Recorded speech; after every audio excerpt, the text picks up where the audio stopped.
आता खूप थकलो आहे देवा, आता मी काय करू, असा प्रश्न तू वारंवार विचारत असतो. तर त्यासाठी 3 गोष्टी खूप महत्त्वाच्या असतात. हे तुला आधी पण सांगितलंय आणि ह्या व्हिडिओमध्ये काहीतरी वेगळं देण्याचा मी तुला प्रयत्न करत आहे. फक्त हा व्हिडिओ तू या ठिकाणी नीट बघायचा आहे आणि सर्व काही तुला माहिती या व्हिडिओच्या माध्यमातून मी तुला देण्याचा प्रयत्न करेन. मी स्वतः तुझ्याशी या ठिकाणी बोलायला आलो आहे. फक्त या ठिकाणी थोडासा या ठिकाणी तुला धीर धरायचा आहे.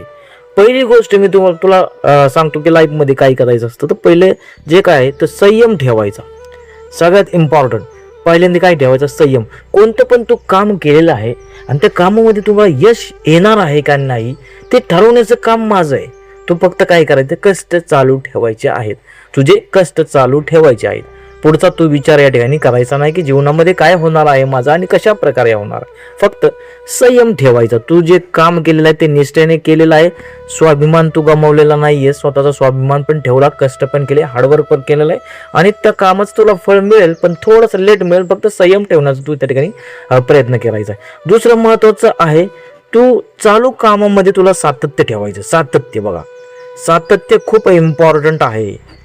सातत्य खूप इम्पॉर्टंट आहे, खूप महत्त्वाचं आहे. जे पण तू काम करतो आहे त्या कामामध्ये तुला सातत्य असलं पाहिजे. म्हणजे आज नाही की आज हे काम केलंय, उद्या ते काम करणार नाहीये, परवा ते काम परत चालू करू. तर या ठिकाणी असं नाही व्हायला पाहिजे. एक दिवस काम केलं दुसऱ्या दिवशी करणार नाही, एक दिवस परत काम केलं दुसऱ्या दिवशी करणार नाही. तर तुझ्या कामामध्ये सातत्य दररोजपणा असला पाहिजे. रोज ते काम तू केलंच पाहिजे. किती पण थकला, किती पण अडचणी आल्या, किती पण प्रॉब्लेम आल्या जीवनामध्ये, तरी पण ते या ठिकाणी जी वाट धरलेलं आहे, सत्याची वाट, ती तुला सोडायची नाहीये शेवटपर्यंत. किती पण अडचणी तुझ्या जीवनामध्ये आल्या, किती पण संकट येऊ दे, किती पण कुणी करणी करू दे, कवटाल करू दे, काही पण करू दे, तुझ्या कामामध्ये तुला सातत्य असलं पाहिजे. आणि तिसरा महत्त्वाचा आहे या ठिकाणी अंधश्रद्धा. तर काही वेळेस काय आहे, लोक खूप अंधश्रद्धेवरती या ठिकाणी विश्वास ठेवतात. बघा, लोक खूप अंधश्रद्धेवरती विश्वास ठेवतात. ठेवा असं मी म्हणत नाही किंवा ठेवू नका असं मी म्हणत नाहीये, परंतु देवाचं नामस्मरण करत राहा. खूप इम्पॉर्टंट आहे. कोणी कवटाळ करू दे, कोणी करणी करू दे, काही अडचण नाहीये.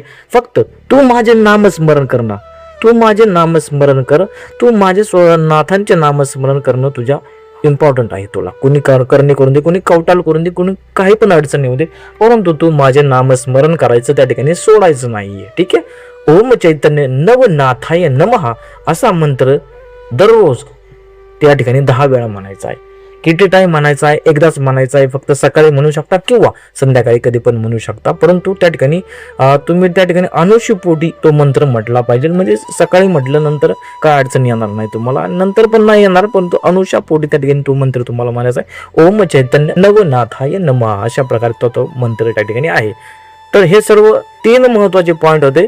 पहिला मी तुम्हाला सांगितलं संयम ठेवायचं. जे पण तू काम केलं त्याच्यामध्ये संयम पाहिजे. दुसरा मी तुम्हाला सांगितलं सातत्य पाहिजे, जीवनामध्ये सातत्य पाहिजे. आणि तिसरा मध्ये अंधश्रद्धा या ठिकाणी बाळगून असं नका मी असं म्हणत नाहीये, परंतु अंधश्रद्धा या ठिकाणी तुम्ही जास्त प्रमाणामध्ये पाळायची नाहीये. ठीक आहे. देवावरची विश्वास ठेवायचा, देवाचं नामस्मरण करायचं आहे.